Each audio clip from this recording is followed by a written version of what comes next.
নমস্কার বন্ধুরা, welcome to my channel মাঠে ময়দানে অফিসিয়াল। বন্ধুরা, এই ভিডিওতে আমি ইস্ট বেঙ্গল, মোহনবাগান ও ইন্ডিয়ান ফুটবল নিয়ে কিছু আলোচনা করব। তোমরা যারা যারা আমার ভিডিওটা দেখছো, আমার চ্যানেলটা প্লিজ সাবস্ক্রাইব করে নাও ইন্ডিয়ান ফুটবলের এরকম আরো আপডেট পেতে। তো প্রথমেই বলি, আজকে মোহনবাগানের সিএফএল এ ম্যাচ ছিল। ম্যাচটায় মোহনবাগান পিয়ারলেসকে 1-0 গোলে হারিয়ে দিয়েছে। এটা কলকাতা লিগে এবছর মোহনবাগানের প্রথম জয়। দলের হয়ে গোল করেছে থুমসল টংসিন। ম্যাচের ফার্স্ট হাফে 23 মিনিটের মাথায় গোল হয়, আর সেকেন্ড হাফে প্রচুর বৃষ্টি শুরু হয়, ফলে খেলা সেরকম জমাট বাঁধেনি কোনো দলেরই। শেষ পর্যন্ত জিতে 3 পয়েন্ট নিয়ে মাঠ ছাড়ে মোহনবাগান। এরপর যদি আমরা এবছর মোহনবাগান রত্ন নিয়ে একটু কথা বলি, তো এবছর মোহনবাগান রত্ন পাচ্ছেন সৌরভ গাঙ্গুলি। বৃহস্পতিবার ক্লাবের কার্যকরী সমিতির সভায় এই সিদ্ধান্ত নেওয়া হয়েছে।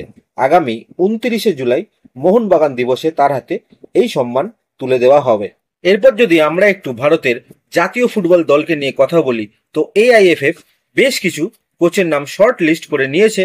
তাদের মধ্যে উল্লেখযোগ্য নাম হলো Antonio Habas, Park Hang Seo এবং গোয়ার কোচ মানালো মার্কোয়েস। এরাই আপাতত ন্যাশনাল টিমের কোচের দৌড়ে ফ্রন্ট রানার।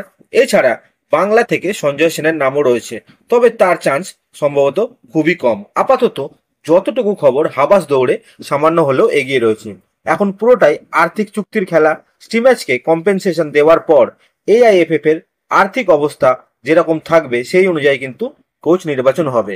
তো এআইএফএফ এই সমস্ত কোচদের ইনভাইট করেছে, তাদের সাথে কথা বলে সিদ্ধান্ত নেওয়া হবে। এরপর যদি আমরা একটু দল বদল নিয়ে আলোচনা করি, তো প্রথমেই বলি কেরালা ব্লাস্টার্সের কথা। তো কেরালা একজন ডাচ ফরওয়ার্ড জুরগেন লোকাডিয়া, তার সাথে কিন্তু কথাবার্তা চালাচ্ছে। প্লেয়ারটা পার্সেপোলিস, ব্রাইটন, সিনসিনাটির মতো বড় বড় ক্লাবে খেলেছে, তো তার সাথে কথাবার্তা চালাচ্ছে কেরালা। এখন দেখা যাক ভবিষ্যতে কি হয়। এরপর যদি আমরা একটু পাঞ্জাব এফসিকে নিয়ে কথা বলি, তো পাঞ্জাব আজকে ঘোষণা করে দিল তারা তাদের স্ট্রাইকার লুকা মাচেনকে রিসাইন করিয়ে নিয়েছে। লুকাকে তারা আরো 1 বছর ধরে রাখলো। 34 বছর বয়সী এই স্লোভেনিয়ান ফরওয়ার্ডকেই কিন্তু পাঞ্জাব ভরসা করলো, কেননা এর আগে পাঞ্জাবের ফেমাস বিদেশি ত্রয়ীর মধ্যে জর্ডান গিল আর মাদি তালালকে তো তারা ধরে রাখতে পারেনি। যাই হোক, এরপর যদি আমরা একটু ইস্ট বেঙ্গলের কথা বলি, তো প্রথমেই বলি জিকসন সিং এর কথা।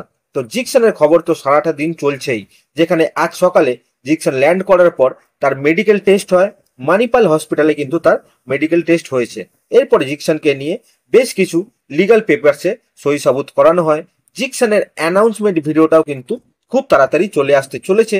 জিকসনকে নিয়ে যেটা জানা যাচ্ছে, কেরালা ব্লাস্টার্স এবং ইস্ট বেঙ্গলের মধ্যে একটা ট্রান্সফার এগ্রিমেন্ট বা সমঝোতা হয়েছে, যেখানে ইস্ট বেঙ্গল একটা রেকর্ড ট্রান্সফার মানি প্রায় 3.2 কোটি টাকা কেরালাকে দিয়েছে। এই ট্রান্সফার মানিটা বেড়েছে কারণ আরো 2-3টে আইএসএল এর ক্লাব ইস্ট বেঙ্গলের সাথে সাথে কিন্তু বিট করছিল। তো ইস্ট বেঙ্গল যথেষ্ট কম্পিটিশনের মুখে ছিল এবং লড়াই করে শেষ পর্যন্ত প্লেয়ারটার সাথে একটা 3 বছরের চুক্তি করা গেছে এবং আরো 1 বছর এক্সটেনশনেরও কিন্তু অপশন থাকছে। শোনা যাচ্ছে জিকসন বছরে 2.5 কোটি টাকা প্লাস বোনাস পার ইয়ার এই চুক্তিতে কিন্তু ইস্ট বেঙ্গলে আসতে সম্মত হয়েছে। তো আজকে কেরালাও একটা সুন্দর ভিডিওর মাধ্যমে জিকসনের বিদায় ঘোষণা করে দিয়েছে। এবার ইস্ট বেঙ্গলে অ্যানাউন্সমেন্টের পালা। এরপর যদি আমরা একটু মোহনবাগানকে নিয়ে আলোচনা করি, তো মোহনবাগান আইএসএল এর মোস্ট ইনফ্লুয়েন্সিয়াল মিডফিল্ডারকে কিন্তু সাইন করাতে চলেছে, গ্রেগ স্টুয়ার্ট। তাকে মোহনবাগান 1 বছরের একটা চুক্তিতে পেন ডাউন করে নিচ্ছে। মোহনবাগান এই স্কটিশ ম্যাজিশিয়ানকে সাইন তো করাচ্ছে, তবে সেটা সাবজেক্ট টু মেডিকেল, কারণ গ্রেগ স্টুয়ার্টের কিন্তু কিছুদিন আগেই হার্নিয়া অপারেশন হয়েছিল। তো মেডিকেলের পরেই মোহনবাগান তাকে চূড়ান্ত করে নেবে। কথাবার্তা কিন্তু সব চূড়ান্ত হয়ে গেছে। তো এই সাইনটা হলে কিন্তু এখনো পর্যন্ত সব থেকে ভালো সাইনিংটা হবে মোহনবাগানের। এখন দেখা যাক কি হয়। এরপর যদি আমরা একটু আনোয়ার আলীকে নিয়ে কথা বলি, তো আনোয়ার ইস্যুতে একটু বিভ্রান্তি সৃষ্টির কিন্তু চেষ্টা করা হচ্ছে। প্রাক্তন ফুটবলার গডফ্রে পেরেরা এখন প্লেয়ার স্ট্যাটাস কমিটির চেয়ারম্যান।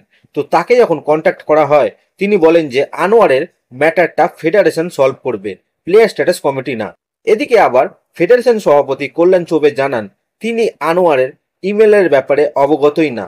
তো সব মিলিয়ে একটা ধোঁয়াশার সৃষ্টি হয়েছিল, কিন্তু বর্তমানে যেটা জানা যাচ্ছে প্লেয়ার স্ট্যাটাস কমিটি কিন্তু ডিসিশনটা নেবে।